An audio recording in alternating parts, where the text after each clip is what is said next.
Rose was sitting on the cushion in the living room when she heard a knock. She was weak and her eyes were red and bulgy from a lot of crying. She stood up to answer the door. Immediately, she opened the door. Her friends had already stomped her with a barrage of questions. "What did you say happened to Sarah? Are you all right? Is Sarah all right? Please tell me what really happened. Your eyes are swollen. Why are you crying? I have never seen you like this before. Please come and tell us what happened." Her friends were Damilola and Tony. They have been friends for close to 6 years now. It was when Rose's marriage was still early. They met at a grocery store. They bonded over similar interests. She remembered how they met. Rose was new to the place and she was looking for a particular product. Lola had come to her aid. They got talking. They saw a woman who was trying to get something from the top shelf. In the process, she fell every other thing down. Rose and Lola had gone to help her after laughing their guts out. She remembered and thought her friends had been good to her all this time, and all she could do was lie to them. A lie of omission, actually. She thought she had nothing to lose if she told them the truth about her marriage. They've been close for long enough for her to trust them. "My marriage is not all rosy," Rose said. "What do you mean? Mike is a very nice man. How is it connected to Sarah's condition?" they both asked in confusion. Rose started to narrate everything that has been going in her marriage, including what happened to Sarah. After the story, Lola was speechless while Tony started to rant. "Mike is a very stupid man. What kind of man does that to his wife? He's very heartless. He doesn't deserve you. He's an idiot. He doesn't have a conscience," Tony ranted on. Lola had to calm her down. Even after she was calmed, she continued to mumble profanities at Mike. "So when is she leaving?" she asked. "It's not that easy to just chase her out of the house. She's still my wife with a child for me," Mike said in reply. "She's still your wife, but you claim you love me. I love you. Just give me time. With time I would come up with something," Mike replied. "That's what you say every time. I have given you enough time already. Just man up and tell her you need a divorce." Mike thought, women think these things are easy. Amy was on duty in Rose's house when her phone rang. She answered. "Yes, who is this?" "It's me. Amy, I would love to meet you this evening. I have a proposal for you." Amy recognized the voice. "I would love to meet you this evening. I would text you the location." "Okay," Amy said as she switched off the call. Amy wondered what she wanted with her. She continued sweeping anyway. "Amy, what I want you to do for me is very simple. You work for your madam, right?" "Yes, Ma," Amy replied. "And you also take care of her daughter, Sarah?" "Yes, Ma," Amy said again. "Don't freak out from what I'm about to tell you." "Okay, Ma," Amy said. "I would give you a powder to put into Sarah's food. I want her dead, and you would help me." "God forbid, Ma," Amy shouted. "Please, I can't do that to my madam. She has not done anything bad to me. Please, I can't do it."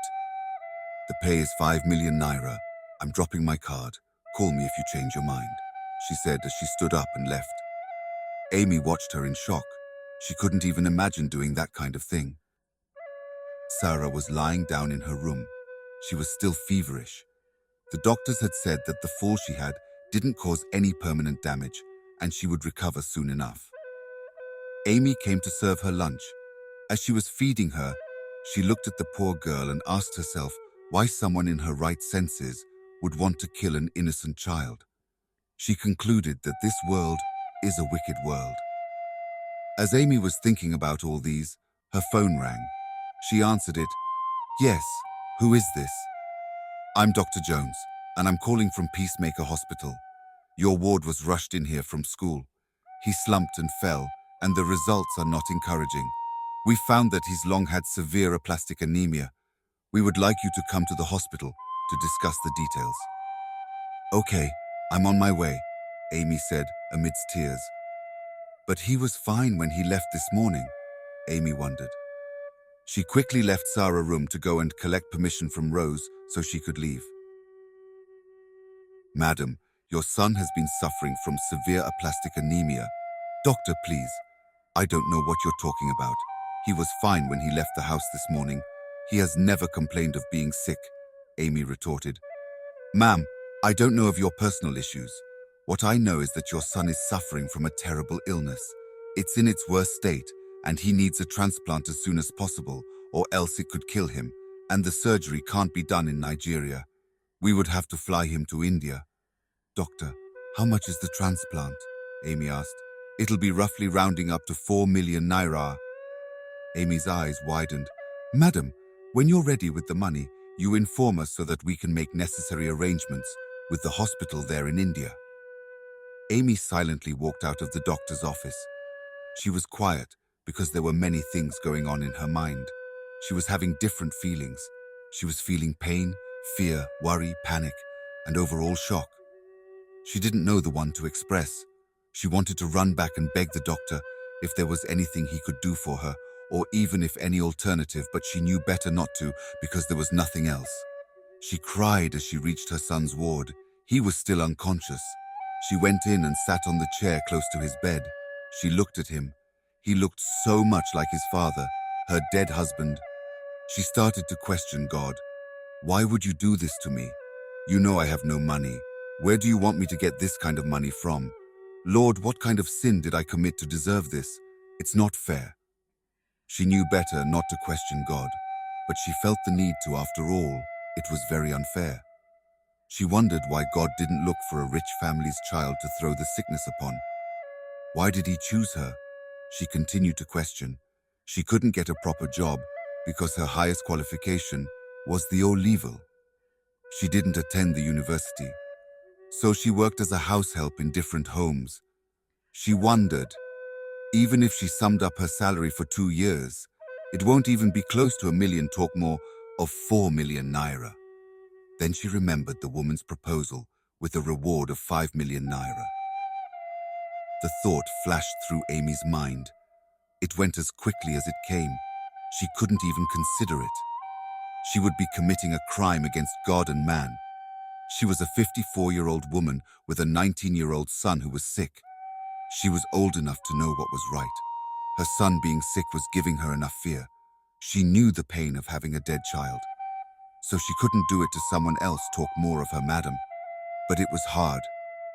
She wouldn't forgive herself if her son would die when she knew she could do something. Doing something at the expense of someone else's life. Killing someone else just so her son would live.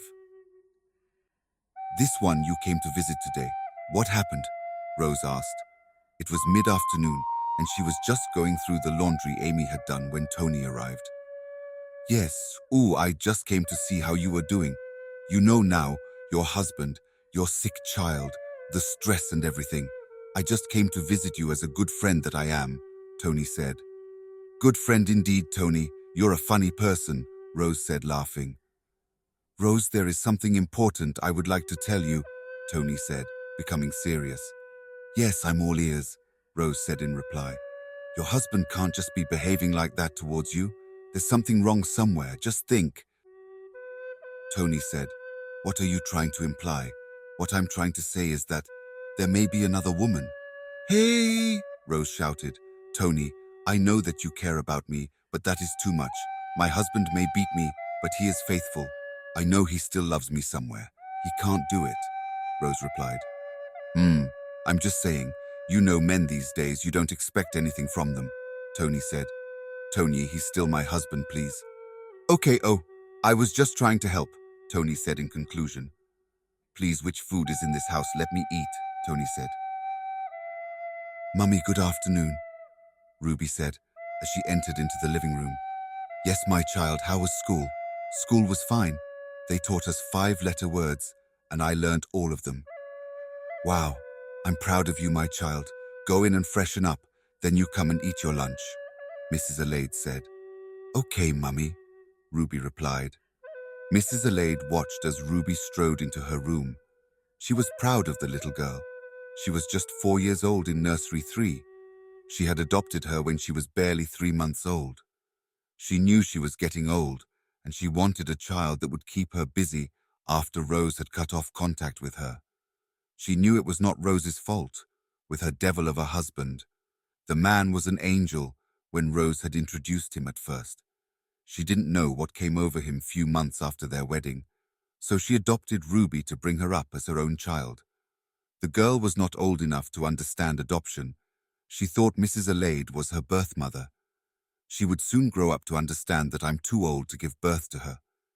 Mrs. Alade thought and laughed.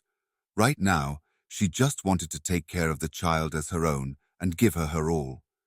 She was the head nurse in the hospital where she worked in, so she earned enough to take care of herself and Ruby. She continued to think of her daughter Rose. She wondered how she was doing, if she was okay, if her husband was maltreating her. She cared about her daughter Rose no matter what. Rose was a good person, she knew it. It was her husband that held her down. She loved him so much that she would do anything for him,